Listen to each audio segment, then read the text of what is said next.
Fighting Cholera by Team 61. What is cholera? Cholera is a diarrheal infection caused by consuming food or water that has been contaminated with a bacterium called Vibrio cholerae. If left untreated, cholera patients can die within hours of contracting the disease. Cholera has had 7 pandemics throughout history, the most recent beginning in 1961 in Indonesia. It spread to Africa in 1971 and later America in 1991. After this pandemic, Yemen announced in 2016 that they were dealing with one of the most devastating cholera epidemics in history. In February 2017, it declined after 129 deaths, but in April in 2017, it picked up again with the second wave. In August 2017, there were 500,000 cases and approximately 1,700 deaths. And in October 2018, there were 1.2 million cases and about 2,500 deaths. The last log of cases and deaths was completed in December 2020, logging 2.5 million cases and approximately 4,000 deaths. Transmission of cholera occurs through unclean water. Vibrio cholerae, the cholera bacterium, is usually found in water that has been contaminated by feces from an infected person. Cholera is most likely to occur and spread in places with inadequate water treatment, poor sanitation, and inadequate hygiene because it basically spreads through water polluted by sewage.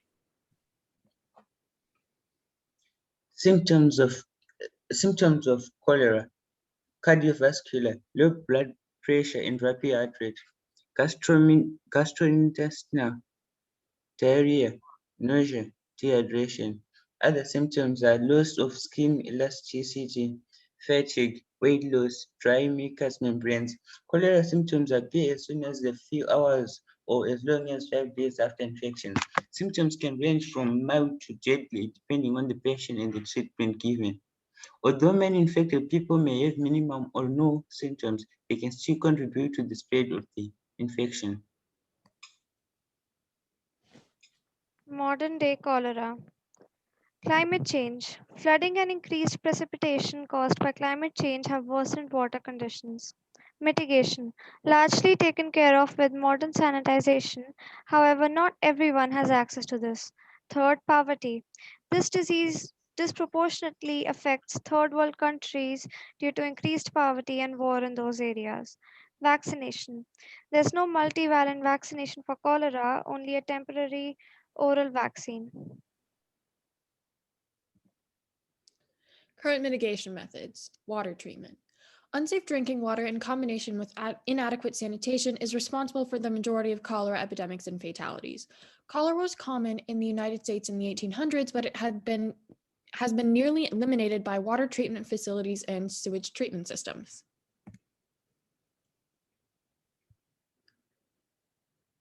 Vaccination. More than 70 million doses of OCV have been used in mass vaccination campaigns. These campaigns have been implemented in areas experiencing an outbreak and areas that heightened vulnerability during humanitarian crises and among populations living in highly endemic areas known as hotspots. Improved sanitation. Cholera can ultimately be eliminated where access to clean water and sanitation facilities are ensured.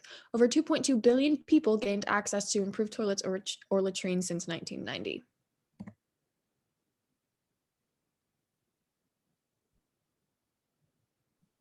Our 4-tier action plan includes first, solar water disinfection, second, soak pits, third, VIP latrines, and fourth, sensitization and communication. Since many areas in Yemen have different conditions, we propose going to these areas and evaluating what methods would best treat cholera by asking the people in those places. This way, we don't end up providing solutions that don't suit that area. Stage 1: solar disinfection (SODIS). A major factor when it comes to cholera is clean water. To help combat this, our team is using SODIS as a simple and cost-effective way to disinfect water. It has been proven to reduce viruses, protozoa, and bacteria, including the bacteria that causes cholera. The Yemen people can also do this themselves, so they won't need to depend on anyone else to eliminate the bacteria. How does solar disinfection work? SODIS works by filling a 0.3 to 2.0 liter bottle with low turbidity water and then shaking it to oxygenate. After, you would place the bottles on a roof rack for 6 hours if it's sunny and 2 days if it's not. Target areas. Solar disinfection works in every situation regardless of the place, making it our most flexible and usable solution. Stage 2, soak pit.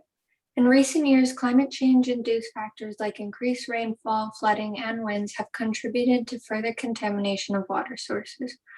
Rainy season tends to threaten huge cholera spikes in Yemen. Increased rainfall causes flooding, which further contaminates water. We cannot reduce rainfall, but we can reduce the impact of rainfall with soak pits.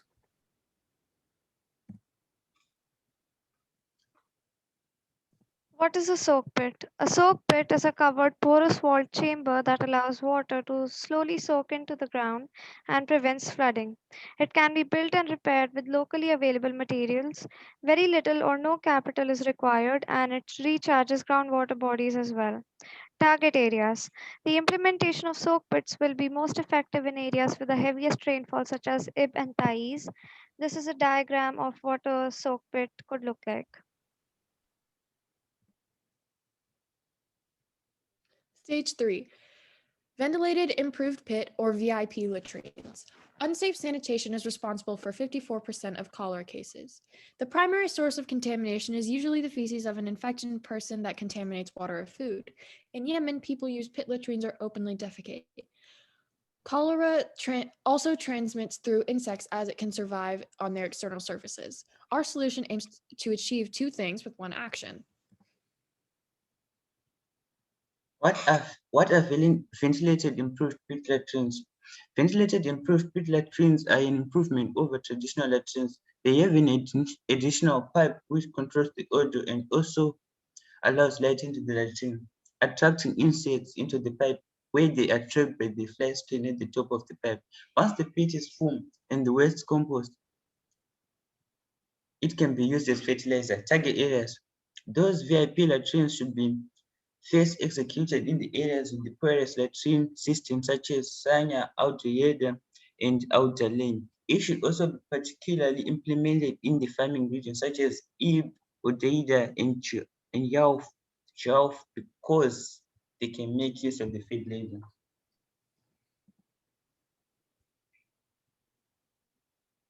Stage 4, sensitization and communication. The last stage of our process is sensitization and communication. It will be nearly impossible to communicate with everyone, so we plan on communicating with local governors and officials and relying on them to spread the information in their communities. It's important for people to understand the disease, so information about cholera itself would be the first thing to start with. From then, we would move on to explaining our solutions and we'll gather their opinions on the same. These are our references, and thank you so much for watching.